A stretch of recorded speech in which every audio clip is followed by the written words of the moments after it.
There's much discussion about sending humans to Mars, but nobody speaks about Venus. Why is that? And could Venus, in fact, be the better option for a human colony? Going to Mars has long been a part of our shared cultural imagination. It has inspired more science fiction movies and stories than I could possibly count, a ride at Disney World, and even a Twitter account for the Mars rover with almost 2 million followers. Meanwhile, Venus has inspired what? 2 stories by Ray Bradbury, a plant that consumes flies and a razor? Essentially, Venus has the worst public relations in the solar system. That damages our sister planet not just in culture and media but also in space policy. Presidents Bush and Obama, along with the Chinese government, have all laid out ambitions for manned missions to Mars. Even the Dutch nonprofit Mars One organized an international competition to recruit volunteers for a one-way trip to the Martian surface. But Venus? No love for manned missions whatsoever. This is strange, since in many respects Venus is actually an easier and less expensive colonization target than Mars. To begin with, Venus lies closer to Earth. That's why probes reached Venus before they reached Mars, and why more have been sent there.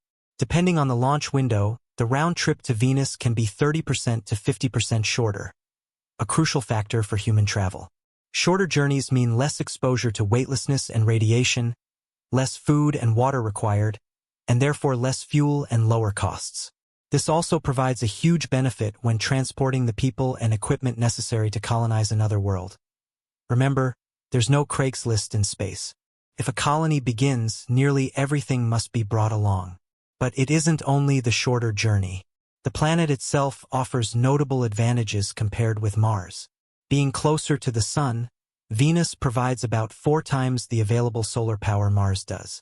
It also has a thick atmosphere, unlike the thin layer surrounding Mars. This means greater shielding from cosmic radiation and meteorites for colonists and their eventual cities. It also means more accessible carbon dioxide, from which oxygen could in principle be extracted. Yet the strongest point is gravity. Venus has about 0.9 Earth Gs, very close, while Mars has under 0.4. And what we know is that prolonged low gravity harms humans. How badly? In Earth orbit, astronauts lose bone mass roughly 10 times faster than someone with advanced osteoporosis. No one knows exactly how Martian gravity would affect us, but it certainly wouldn't be healthy. On Venus, however, this is far less of a worry. And remember, the focus is long-term colonization, not brief visits. Even if technology one day allowed us to add water to a planet's surface and oxygen to its atmosphere, altering a planet's gravity is not even within discussion. So terraforming a place where humans couldn't survive more than a few months without skeletal collapse would be pointless. A theoretical Venusian colony, therefore, seems to hold many advantages. So why, then, this narrow obsession with Mars? Surfacism. Yes, I just invented that word. But hear me out. Since the days of ocean exploration, we've been fixated on landing on surfaces. If no flag is planted, it almost doesn't feel like true arrival. What does that mean for Venus, which does have a solid surface? Well, it does, but humans can't set foot there. The problem lies with temperature. Because of all the CO2, the greenhouse effect drives the surface hotter than hell.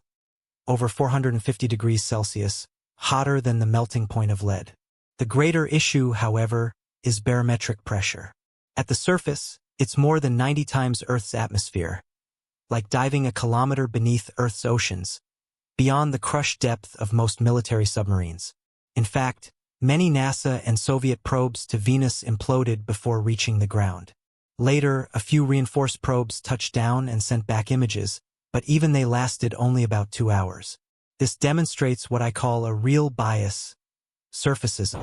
And the fact that humans can't survive on Venus's surface helps explain why Mars gets all the attention.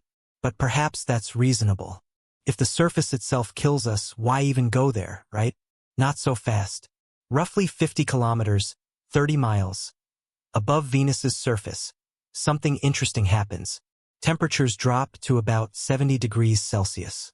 That's still hot, but firefighting gear on Earth withstands forest fires exceeding 2,000 degrees Celsius.